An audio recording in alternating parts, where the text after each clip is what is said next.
Hi guys, welcome to Full Time Devils. This is tomorrow's transfers. Today, I'm Adam McCullough. It's Tuesday night. These are Wednesday's headlines, and the Express have got Paul Pogba on their back page talking about the Neymar headlines. Yes, obviously Neymar transfer to Paris Saint-Germain for a world record fee of around £200 million.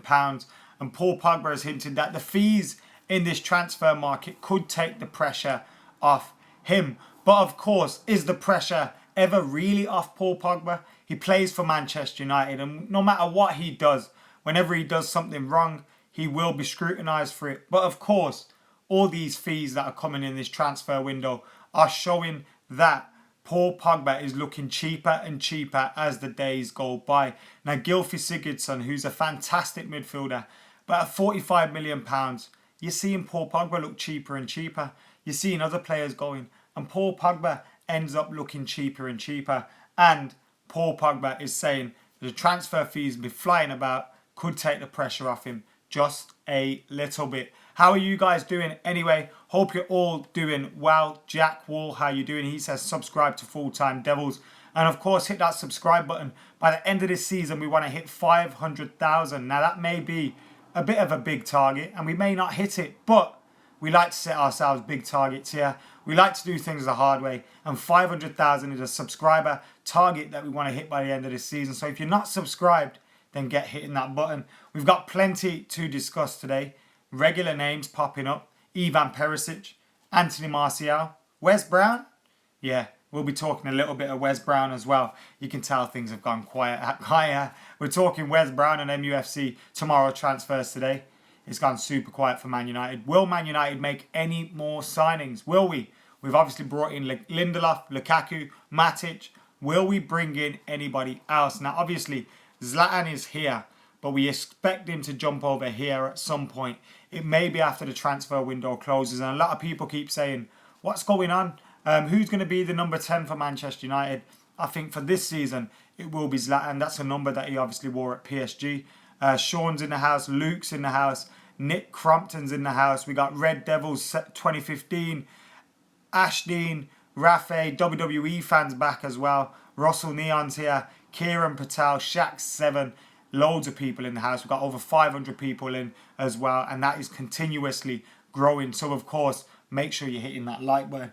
Anyway, the first story of the day, Ivan Perišić. Now, this one could be coming to an end. The transfer, I'm going to say saga, but it's not really saga, is it? It's not really saga because it's gone very, very quiet in recent months. It was a saga at one point, but now it's gone really quiet.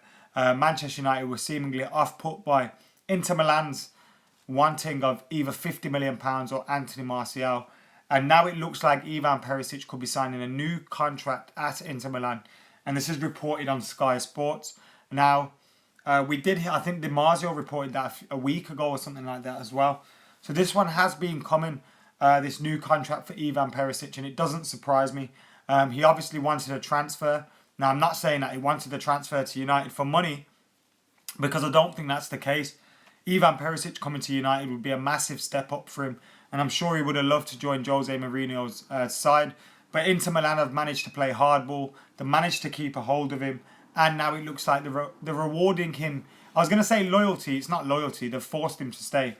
They're rewarding him with a new contract with maybe a bumped up wage. Or even, who knows, a release clause. There could be one of those in there. You never know. But Ivan Perišić is set to sign. And I'm sure if this move doesn't happen this window, it's unlikely to happen very, very soon. So there we go, guys. Ivan Perišić is done. And now we move on to another story. But before we do that, I'm going to check out some of your comments. Max says Shaw or Blind. Now, long term, Luke Shaw. But in the short term, while Blind isn't here, while Luke Shaw isn't here, Daily Blind. Lee, thank you for the comment, and I totally agree with you. Rafe, how you doing?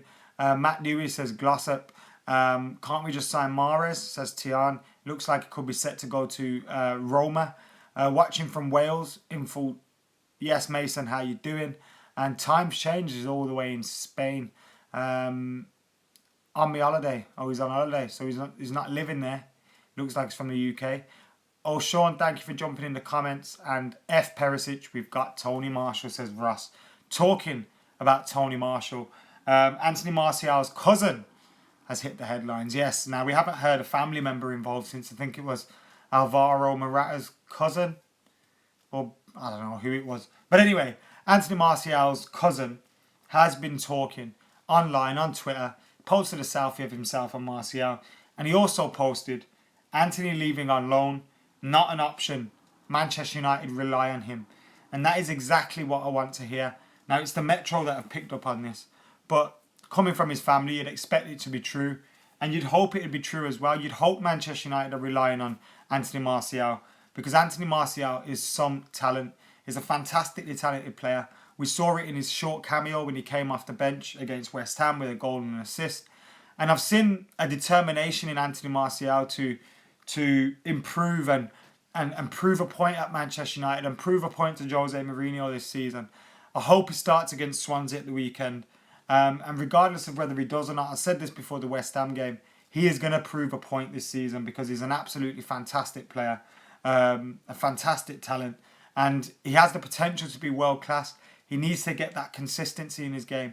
If he can do that at Manchester United, my days, we've got some front line. Martial, Lukaku, Rashford, Mkhitaryan. Some front line, that is. And Anthony Martial is a big part of that. And I can't wait to see him continue to develop at Manchester United.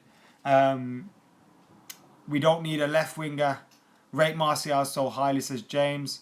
Lukaku will score 30 goals plus, says Luke. I agree. In all competitions, maybe not in the league, but definitely in all competitions. Mahrez would be a good option, fairly cheap too, says Assassin. Stephen says, imagine what damage it'd have done if he started the game. Would you take Lamar? No, I wouldn't. Redbeard, Makola? Huh? No, there is no Redbeard. I don't know what you're talking about, mate. Are you seeing things or are you suggesting I get one? No thanks. Not Alvaro Morata. Big Dave says, what do I have against Chicharito? Now, you know what? I know it's a little bit off topic, but I was reading some of the comments on Full Time Devils over the weekends, and some of you guys are a little bit soft, I've got to say. Saying that unfollowing and unsubscribing because of my thoughts on Chicharito. Calm the fuck down. It's an opinion, for God's sake. And it's an opinion that I feel that I deserve to have. And I have about Chicharito. Get over it. Not going to talk about it now because we don't need to. We're not playing West Ham. He's not a United player, so let's move on here. But some of the reactions to that was a little bit strange, to be totally honest. Matthew Dixon says, West Brown to India. Yes, we are talking West Brown today. You can tell the transfer window has gone quiet for us. Even though there are about 16 days left of the transfer window. Wes Brown's joined Karaya Blasters. Now, he was retired, I believe, and coaching. He was obviously at Blackburn, but he'd retired. And now he's joined Ren Moulenstein, who's the coach at the Karaya Blasters. And it looks like India are trying their go at football. Now, obviously, football is going to have a long way to go before it's the size of cricket in India. But I'm sure there's an appetite for it there. There's a huge amount of support for Manchester United, and not just Manchester United. You're looking at the other Premier League clubs as well, and other football clubs in general. There's a huge football fan base in India, and if India could have a football league that was, okay, I'm not going to say competitive because it would be difficult to get to the levels of the European leagues, but at least, you know, up there competing with the likes of the Japanese J League, the Korean leagues, the Australian leagues, etc., then I'm sure it would be great for them and great for the country as well. And with the amount of people that are in India, if they did embrace football, I'm sure they could find some sort of global superstar in the next 10, 20 years or something like that. Because, I mean, India, once they have someone that goes big, there's no stopping them, is there? If there was an Indian playing in the Premier League, one of my boys plays for Liverpool. Unfortunately, he plays for Liverpool. But he's a super talented player and he's a British Indian. And if he makes it big, oh my days, it's going to be absolutely crazy the attention he gets just because he's Indian and in the Premier League. And yeah, there's a big appetite for football out there. So it'll be interesting to see how this one goes down. With Wes Brown going to the Karaya Blasters and obviously lifting and raising the profile of the game in India. already attracted the likes of Roberto Carlos, I think, was there, and a few others as well. So yeah, interesting, very, very interesting. And another player that a few you guys have commented on joining us, and I know Statman Dave, aka Statman Daddy, was a big fan of, was William Carvalho, and it looks like he's set to join West Ham. They need him, to be fair. I mean, they made a few good signings, and you can't judge them after getting spanked by United, but they look like they have an old side, an aging side, and a youngster like Carvalho going in there, and a very talented player as well. Because, I mean, Noble's absolute shite. So, I mean, getting someone like Carvalho in their midfield would be a big scoop for West Ham. Anyway, you can tell it's been a quiet day in the transfer market and the transfer rumours for Manchester United. But it looks like that Ivan Perišić transfer saga could now be over. Anyway, guys, hit that like button. Get your comments in below. Make sure you subscribe to Full Time Devils. Subscribe to youtube.com/Adam McCullough as well. And for now, guys, I've been Adam McCullough. I'm out of here.